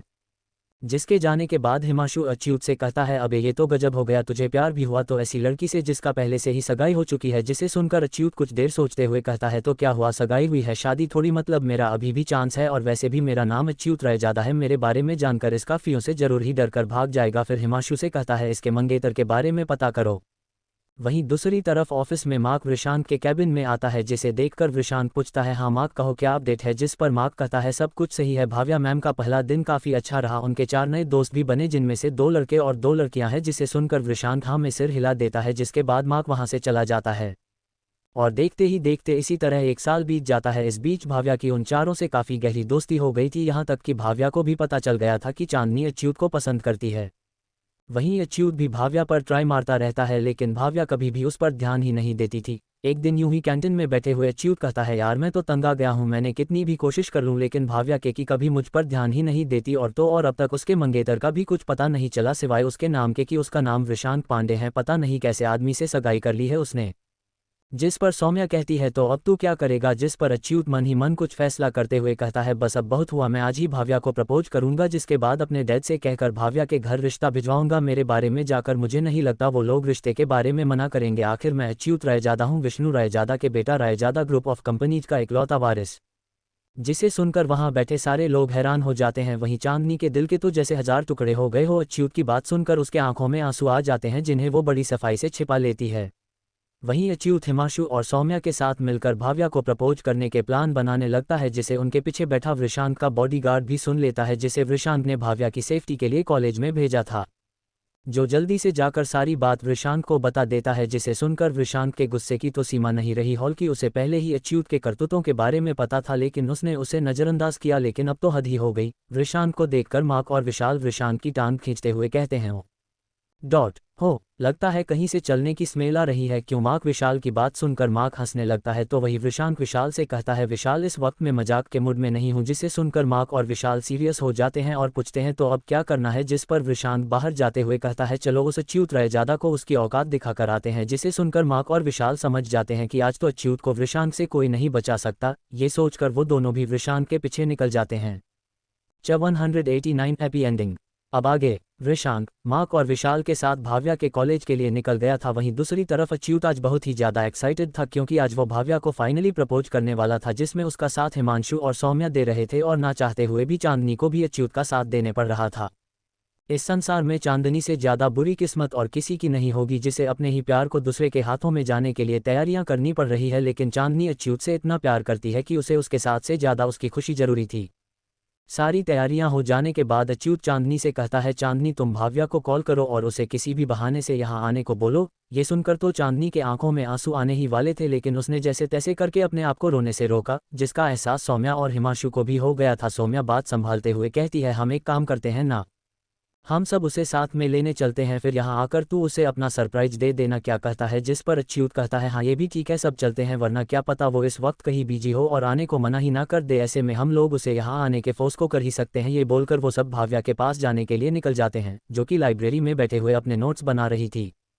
वहां जाकर सौम्या भाव्या से कहती है भाव्या और कितनी देर पढ़ाई करेगी, हम सबको बहुत भूख लग रही है, चलना कैफे चलते हैं, बड़ा मजा आएगा। जिस पर भाव्या कहती है नहीं यार अभी नहीं, मुझे ये पेपर आज ही खत्म करना है, बस थोड़ी देर और। जिस पर हिमांशु भी उसे फोर्स करते हुए कहता है अरे बस कर यार भाव्या, तू ऑलरेडी आई एम की टॉपर है, अब क्या वृषांत सर से ओवर लेकर ही मानेगी क्या। वृषांत का नाम सुनकर भाव्या के दिल में एक अलग सी गुदगुदी होती है और वो हिमांशु से पूछती है तुम लोग जानते हो वृषांत जी को। जिस पर सौम्या कहती है अरे उन्हें कौन नहीं जानता, ही इज द वृषांत पांडे, देश के टॉप 5 अमीर बिजनेसमैनस में उनका नाम आता है, ऊपर से हैंडसम भी कितने हैं। और तुम्हें पता है भाव्या वृषांत सर हम सब की इंस्पिरेशन है, खासकर अच्युत की। जिसे सुनकर भाव्या अच्युत की तरफ देखते हुए पूछती है क्या सच में अच्युत। जिस पर अच्युत कहता है और नहीं तो क्या, he is like a god to me. तुम्हें पता है नहीं मैं उनसे मिलने के लिए कितनी बार अपॉइंटमेंट ली है, लेकिन आज तक उनसे मिलने का मौका नहीं मिला। खैर तुम वो सब छोड़ो और चलो कैफे चलते हैं। वहीं भाव्या वृषांत की इतनी तारीफ सुनकर मन ही मन काफी ज्यादा खुश होती है। उसे अपने होने वाले हस्बैंड पर गर्व हो रहा था कि वो अब लोगों के लिए आइडियल बन चुका है, जिससे वो बहुत बहुत ज्यादा प्यार करती है। ये सोचते हुए उसके चेहरे पर मुस्कुराहट आ जाती है और वो मुस्कुराते हुए सोचती है पता नहीं इन लोगों का कैसा रिएक्शन होगा जब इन्हें पता चलेगा कि जिस आइडियल की बात कर रहे हैं और मिलने के लिए इतने पागल हुए जा रहे हैं वो मेरा होने वाला हस्बैंड है। भाव्या को अपने आप में खोया देखकर सौम्या उस हिलाते हुए कहती है हे भाव्या कहाँ खो गई चलो ना, जिस पर भाव्या भी आखिरकार चलने के लिए मान ही जाती है। इन सब में सबसे ज़्यादा अगर किसी की हालत ख़राब थी तो वो थी चांदनी की। आखिर कुछ ही देर में उसका प्यार उससे हमेशा के लिए दूर जो होने वाला था, जिसे देखकर कोई भी भला शांत कैसे रह सकता है। सब लोग बातें करते हुए लाइब्रेरी से बाहर निकलने लगते हैं। अभी वो लोग कॉलेज के बाहर निकलने ही वाले थे कि तभी वो लोग देखते हैं कि वहाँ कई सारी कार आकर रुकती है, जिनमें से कई सारे बॉडीगार्ड्स निकलते हैं, जिन्हें देखकर ही वहाँ मौजूद स्टूडेंट्स डर गए थे। वहीं चांदनी, सौम्या, अच्युत और हिमांशु भी समझने की कोशिश कर रहे थे कि आखिर ये है कौन जो इतना पावरफुल है। वहीं भाव्या तो समझ चुकी थी कि आखिर ये कौन है। उसे ये देखकर अपने दिल में काफ़ी खुशी सी महसूस हो रही थी, क्योंकि पिछले 1 साल में ये पहली बार था जब रिशांक उसे कॉलेज लेने आया हो, वरना तो भाव्या हमेशा अपने आप ही घर जाती थी। कुछ ही देर में एक कार से विशाल और मार्क उतरते हैं, जिन्हें देखकर किसी को भी समझने में देर नहीं लगती कि कार में कौन है। सब लोग ये जानकर हैरान और खुश हो जाते हैं कि famous businessman mister Rishank Pandey उनके कॉलेज में आए हुए हैं। अचानक ही वहाँ बहुत ज़्यादा भीड़ इकट्ठा हो जाती है। वहीं भाव्या के दोस्त भी काफ़ी ज़्यादा शौक थे कि जिस इंसान से मिलने के लिए वो लोग इतना ज़्यादा ट्राई मार रहे थे, आज वो इंसान खुद यहाँ आया हुआ है, लेकिन क्यों। वहीं भाव्या अपने दोस्तों के हैरान और शौक चेहरे देखकर मन ही मन उन पर खूब हंस रही थी। कुछ ही देर में वृषांक भी कार से बाहर निकलता है, जिसे देखकर सब लोग चिल्लाने लगते हैं। वहीं वृषांक भी सबको हाथ हिलाकर धन्यवाद देता है। इस वक्त वो इतना ज़्यादा हैंडसम लग रहा था कि कॉलेज की सारी लड़कियां वृषांक की देखकर ही आहें भरने लगी थी। वहीं भाव्या वृषांक को आता देखकर मुस्कुरा देती है, तो वहीं जब वृषांक की नज़र भाव्या पर पड़ती है तो वो भी उसे देखकर मुस्कुरा देता है और सीधा उस ओर चल देता है, जिसे देखकर भाव्या को दोस्तों को तो कुछ भी समझ ही नहीं आ रहा था। वो तो अभी भी वृषांक को ही देखने में बिजी थे। वहीं वृषांक बिना किसी को देखे सीधा भाव्या के पास जाता है। अब तक भीड़ भी काफ़ी हद तक कम हो चुकी थी। वहीं के पास आते ही कोई कुछ समझ पाता उससे पहले भाव्या जाकर वृषांक के गले लग जाती है, जिसे देखकर वृषांक भी उसे अपनी बाहों में कसकर पकड़ लेता है, जिसे देखकर न सिर्फ वहां मौजूद भीड़ बल्कि चांदनी, सौम्या, हिमांशु और अच्युत भी हैरान थे। उन्हें तो कुछ भी समझ नहीं आ रहा था कि आखिर ये सब हो क्या रहा है। भाव्या की तो सगाई हो चुकी थी ना, तो फिर वो ऐसी हरकत कैसे कर सकती है। सब अपने अपने कन्फ्यूजन में थे। वहीं भाव्या वृषांक से अलग होते हुए पूछती है, आज अचानक मुझे पर इतनी मेहरबानी क्यों? पहले तो जब मैं कहती थी तब तो आपके पास टाइम नहीं रहता था। जिस पर वृषांक हंसते हुए कहता है, अरे ऐसा कुछ नहीं है, आपके लिए तो हमारे पास टाइम ही टाइम है। वो तो बस आज काम जल्दी हो गया तो सोचा आपको भी साथ में लेता चलूं, इसी बहाने हम साथ में कुछ टाइम भी स्पेंड कर लेंगे। जिसे सुनकर भाव्या शर्मा जाती है। वहीं वृषांक की नज़र अब भाव्या के पीछे खड़े उसके दोस्तों पर जाती है और वो उन्हें सीरियस सा फेस लेकर देखने लगता है, जिसे देखकर भाव्या कहती है, विशी ये सब मेरे दोस्त हैं, चांदनी, सौम्या, अच्युत और हिमांशु। फिर उन सब की तरफ मुड़ते हुए कहती है, गाइस वैसे तो मुझे इनका नाम बताने की ज़रूरत नहीं है, लेकिन फिर भी ये है वृषांक पांडे, मेरे फियोंसे और होने वाले हस्बैंड।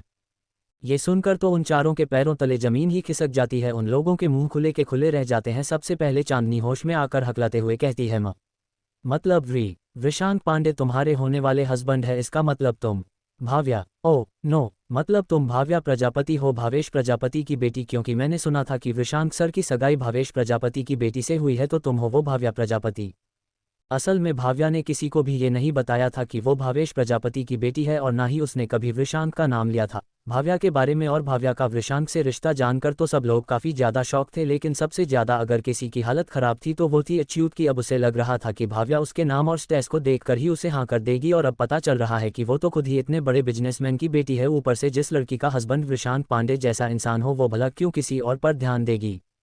वहीं वृषांक की नज़र तो सिर्फ अच्युत पर ही टिकी हुई थी। वो आगे बढ़कर हाथ मिलाते हुए कहता है, हेलो, आपसे मिलकर अच्छा लगा। ये देखकर तो अच्युत की सांसें ही अटक जाती है। वो घबराते हुए वृषांक से हाथ मिलाता है, जिसे वृषांक इतनी जोर से दबाता है कि अच्युत की तो चीख ही निकलने वाली थी, लेकिन तभी वृषांक उसका हाथ छोड़ देता है, जिसे देखकर भाव्या वृषांक से कहती है, विशी एक्चुअली हम सब कुछ खाने जा रहे थे, तो क्यों ना तुम भी हमारे साथ चलो, इस तरह तुम सबसे मिल भी पाओगे, और वैसे भी ये सब तुमने मिलना चाहते थे। जिसे सुनकर वृषांक अच्युत को देखते हुए कहता है, क्यों नहीं, मुझे भी इन सबस बात करनी है, तो चलो पास वाले कैफे में बैठकर बातें करते हैं। ये बोलकर वृषांक भाव्या के साथ वहां से चला जाता है, जिसे देखकर हिमांशु अच्युत से कहता है, यार ये तुझे देखकर ऐसे रिएक्ट क्यों कर रहे थे? कहीं इन्हें पता तो नहीं चल गया कि आज तू भाव्या को प्रपोज करने वाला था?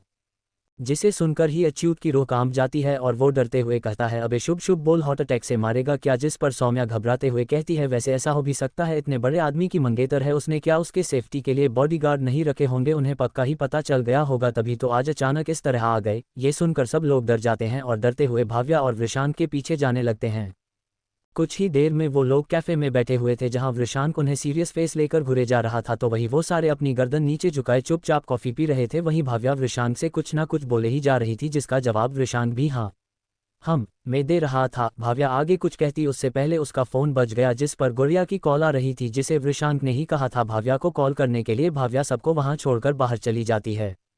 कुछ ही देर में वो लोग कैफ़े में बैठे हुए थे जहां वृषांक उन्हें सीरियस फेस लेकर घुरे जा रहा था तो वही वो सारे अपनी गर्दन नीचे झुकाए चुपचाप कॉफ़ी पी रहे थे। वहीं भाव्या वृषांक से कुछ ना कुछ बोले ही जा रही थी जिसका जवाब वृषांक भी मैं दे रहा था। भाव्या आगे कुछ कहती उससे पहले उसका फ़ोन बज गया जिस पर गुड़िया की कॉल आ रही थी जिसे वृषांक ने ही कहा था भाव्या को कॉल करने के लिए। भाव्या सबको वहां छोड़कर बाहर चली जाती है।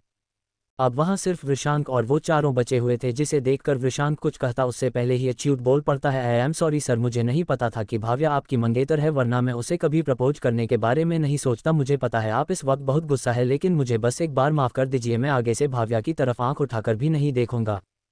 ये बोलकर वो वृषांक की तरफ देखता है जिसके चेहरे पर कोई भाव नहीं थे जिसे देखकर किसी को समझ नहीं आ रहा था कि वृषांक इस वक्त गुस्से में है या फिर उसने उन्हें माफ़ कर दिया। अब वहां सिर्फ वृषांक और वो चारों बचे हुए थे जिसे देखकर वृषांक कुछ कहता उससे पहले ही अच्युत बोल पड़ता है आई एम सॉरी सर, मुझे नहीं पता था कि भाव्या आपकी मंगेतर है, वरना मैं उसे कभी प्रपोज करने के बारे में नहीं सोचता। मुझे पता है आप इस वक्त बहुत गुस्सा है लेकिन मुझे बस एक बार माफ़ कर दीजिए, मैं आगे से भाव्या की तरफ आंख उठाकर भी नहीं देखूंगा। ये बोलकर वो वृषांक की तरफ देखता है जिसके चेहरे पर कोई भाव नहीं थे जिसे देखकर किसी को समझ नहीं आ रहा था कि वृषांक इस वक्त गुस्से में है या फिर उसने उन्हें माफ़ कर दिया। तभी वृषांक एक गहरी सांस लेते हुए अच्युत से कहता है मुझे पता है तुम भाव्या को पसंद करते हो और आज उसे प्रपोज करने वाले थे। पता है ये जानकर कि तुम मेरी मंगेतर को प्रपोज करने वाले हो मुझे तुम पर बहुत गुस्सा आया था। मैं अपने ऑफिस से यही सोच कर निकला था कि तुम्हें बहुत मारूंगा, लेकिन जब मैंने तुम्हारे बात सुनी तो मुझे पता चला कि असल में तो ऐसी कोई बात है ही नहीं। जिसे सुनकर सब नासमझी से वृषांक की तरफ देखने लगते हैं। तभी वृषांक आगे कहता है असल में जिसे तुम प्यार समझ रहे हो वो सिर्फ अट्रैक्शन है और कुछ नहीं, क्योंकि अगर ऐसा नहीं होता तो तुम अभी इस तरह मुझसे भाव्या को भूल जाने की बात ना कर रहे होते, बल्कि मेरी आंखों में आंखें डालकर कहते हैं कि तुम मुझसे प्यार करते हो। इसलिए अपने आंखों से ये अट्रैक्शन की पट्टी हटाओ और तुमसे जो सच्चा प्यार करता है उसे पहचानने की कोशिश करो। ये बात उसने चांदनी को देखते हुए बोली थी, जिसका मतलब वहां सिवाय अच्युत के सबको समझ आ गया था। जिसे बाद वृषांक वहां से उठकर जाने लगता है। तब तक भाव्या भी वहां आ जाती है और पूछती है तो क्या बातें हो रही है, जिस पर वृषांक कहता है कुछ नहीं, बस इधर उधर की बातें। फिर आगे कहता है वैसे भाव्या हमें चलना चाहिए, काफी समय हो गया है। जिस भाव्या भी हाँ में सिर हिलाकर वहां से उठ जाती है। जाते जाते वृषांक मुड़कर चांदनी से कहता है मिस चांदनी, प्यार अमीर गरीब नहीं देखता, क्योंकि अगर ऐसा होता तो जब मुझे और भाव्या को एक दूसरे से प्यार हुआ था तब मैं कुछ भी नहीं था। इंसान अपनी वैल्यू खुद बनाता है, इसलिए जितनी जल्दी हो सके अपना प्यार बता दो, वरना कहीं ऐसा ना हो कि उसे कोई और ले जाए और तुम देखती रह जाओ। ये बोलकर वो वहां से चला जाता है। वहीं चांदनी भी वृषांक की बातों पर गौर करती है और हिम्मत करके अच्युत से अपने दिल की बात कह देती है, जिसे सुनकर अच्युत एक पल के लिए तो शौक ही रह जाता है, लेकिन फिर उसके प्रपोजल को एक्सेप्ट कर लेता है, क्योंकि भले उसे खुद को पता ना हो लेकिन वो भी अपनी हर छोटी बड़ी खुशी सबसे पहले चांदनी के साथ ही शेयर करता था। यहाँ तक कि जब भी चांदनी किसी लड़के के साथ होती उसे बहुत जलन होती थी। वहीं दूसरी तरफ भाव्या पूछती है तुम्हें कैसे पता चला कि चांदनी अच्युत को पसंद करती है, जिस पर वृषांक बहुत ही प्यार भरे अंदाज में कहता है अरे मैडम, प्यार में पागल इंसान को दूसरे इंसान के पागलपन को पहचाने में देर नहीं लगती। जिसे सुनकर भाव्या हंसने लगती है, जिसे देखकर वृषांक भी मुस्कुरा देता है। 4 साल बाद and the best business woman award goes to miss Bhavya Prajapati. Stage पर अनाउंसर के नाम बोलते ही सब तरफ तालियां बजने लगती है। इन 4 सालों में भाव्या ने अपनी कंपनी को उन ऊंचाइयों पर पहुंच दिया था जहां भावेश जी भी नहीं पहुंच पाए थे। आज भाव्या अपने पापा के नाम से नहीं बल्कि अपने खुद के नाम से जानी जाती है। भाव्या स्टेज पर अपना अवार्ड लेने जाती है, जो और कोई नहीं वृषांक ही देने वाला था, क्योंकि वो ही उस कार्यक्रम का चीफ गेस्ट था। अवार्ड लेने के बाद अनाउंसर भाव्या से पूछता है तो मिस भाव्या कैसा लग रहा है आपको ये अवार्ड लेकर, जिस पर भाव्या कहती है मुझे बहुत खुशी हो रही है, इसके लिए मैंने काफ़ी मेहनत की थी, लेकिन ये मेरे अकेले की मेहनत का नतीजा नहीं है, इसमें मेरे परिवार वालों ने मेरा बहुत साथ दिया है, स्पेशली मेरे होने वाले हस्बैंड ने। जिसे सुनकर अनाउंसर कहता है ओ डॉट तो मिस भाव्या आपकी शादी होने वाली है, वैसे क्या हम जान सकते हैं कौन है वो लकी इंसान। जिस पर भाव्या हंसते हुए कहती है जी बिल्कुल, आज मैं बहुत खुश हूँ। इसके पीछे 2 वजह है, पहली तो ये कि मुझे ये अवार्ड मिला और दूसरी ये कि मुझे ये अवार्ड मेरे होने वाले हस्बैंड के हाथों से मिला। जिसे सुनकर अनाउंसर शॉक होते हुए कहता है इसका मतलब आप मिस्टर वृषांक। जिसे सुनकर भाव्या मुस्कुराते हुए कहती है जी मेरे होने वाले हस्बैंड मिस्टर वृषांक पांडे ही है, हमारी सगाई 5 साल पहले ही हो गई थी और अगले हफ्ते हमारी शादी भी है। ये सुनकर वहां मौजूद सब लोग तालियां बजाने लगते हैं। वहीं भाव्या वृषांक का हाथ पकड़कर नीचे आ जाती है। ये खबर जंगल में लगी आग की तरफ फैल जाती है और जल्दी ही वो दिन भी आ जाता है जब वो दोनों एक ऐसे बंधन में बंधने वाले थे जिसे भगवान भी नहीं तोड़ सकते। आज दोनों ही बहुत खुश थे अपने इस प्यार के सफ़र में। उन्होंने बहुत सी परेशानियां झेली, कभी गुस्सा हुए, कभी गलतफहमियां हुई, लेकिन उन लोगों का प्यार कभी कम नहीं हुआ और दोनों इसी तरह शादी के अटूट बंधन में बंध गए। और इस तरह प्यार और विश्वास शब्द से भी नफरत करने वाले वृषांत का एक प्यार भरा शुरू हो गया। Story was completed. Thank you.